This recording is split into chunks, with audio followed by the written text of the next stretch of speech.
Hey everyone, it is Thursday and it is a wet, soggy day outside, and I thought this is kind of what it's been like sometimes in this book, and so why not read in the rain, right? So we're on chapter 20, Poppy.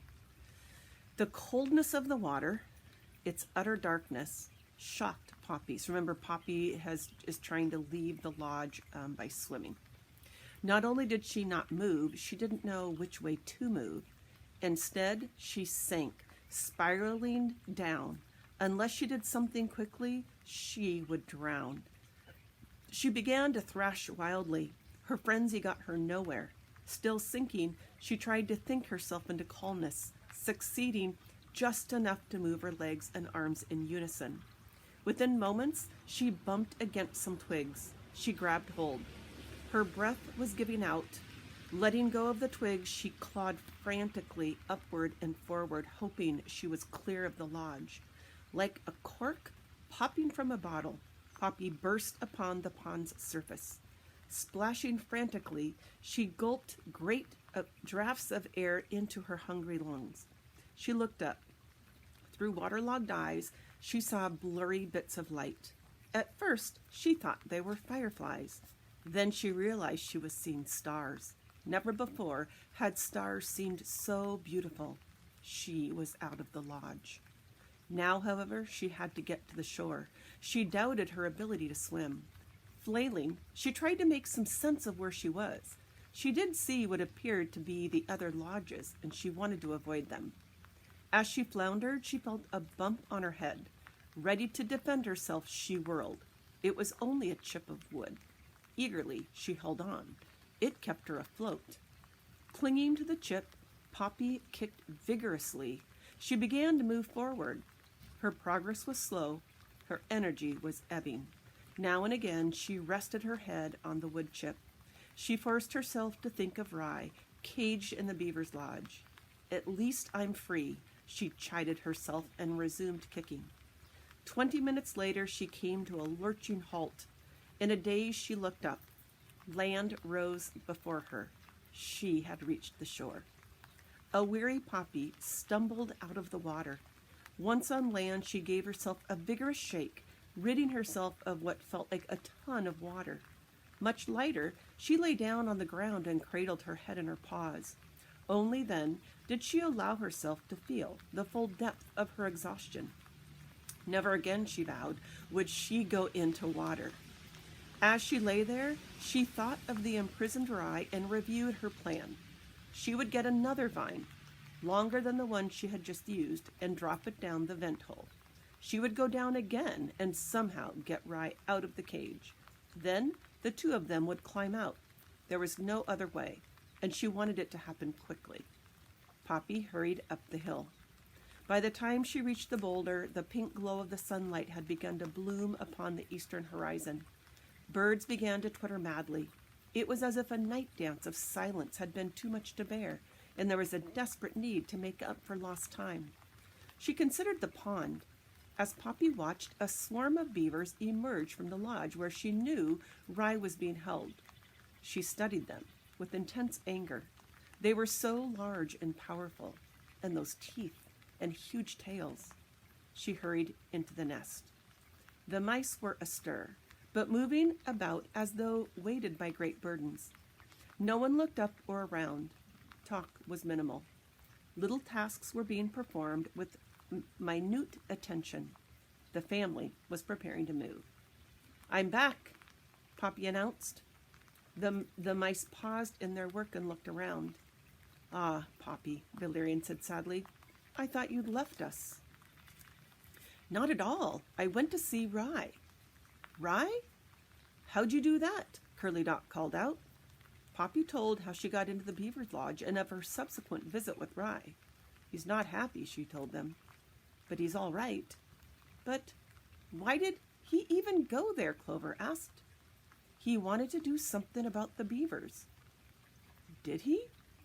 No. Valerian's tail waved in agitation. Why that mouse must always be trying to prove himself, I can't imagine. And now, a prisoner, held for a ransom, the ransom being our moving away. Well, We're trying to go as quickly as we can. I do have a plan to free him, Poppy offered. The nest became very still. Miss Poppy, Valerian said, drawing himself up and speaking somberly, ever since you came to our nest, you've been telling and doing some remarkable things. We don't doubt you are an exceptional creature.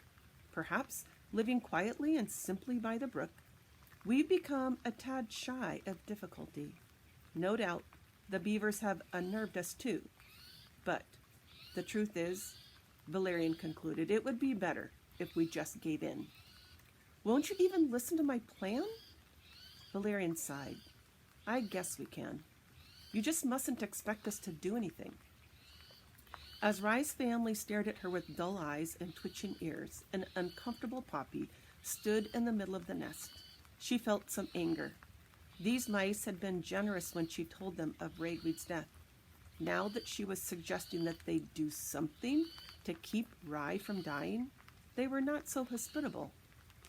I got into the beaver's lodge, she told them anew, by using a vent hole and a vine to drop down inside. Unfortunately, Rye and I couldn't break his cage. I need more teeth or paws. I'll need a few of you to join me when I return to the lodge with a longer vine. Go into the beaver's lodge?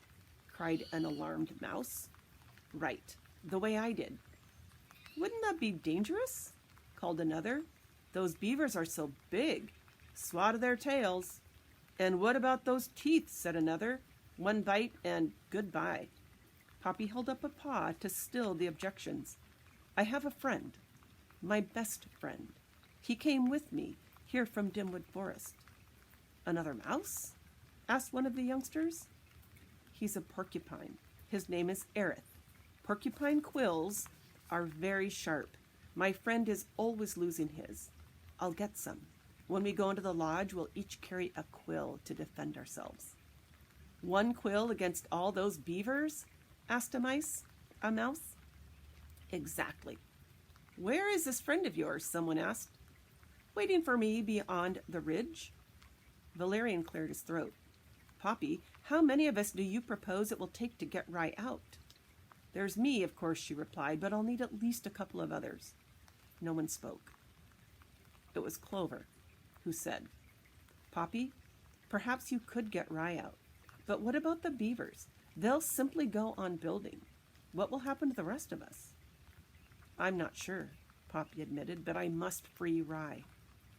My dear, Clover said, I do wish I could believe your plan would be helpful. I truly do. But no, I can't. She returned to Valerian.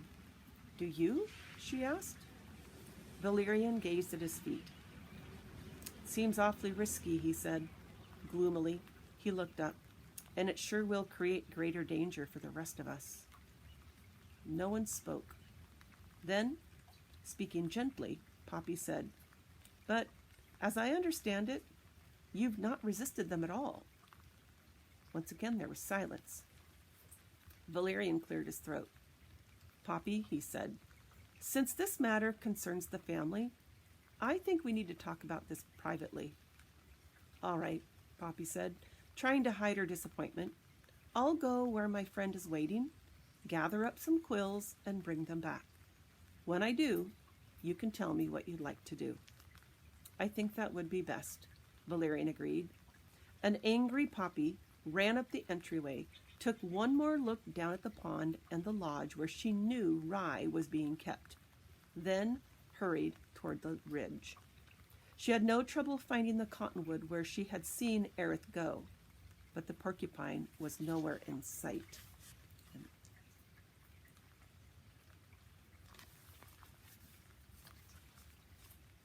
And that is the end of chapter 20. So, hopefully we'll get some sun back here soon, right? Take care, everyone. See you next time.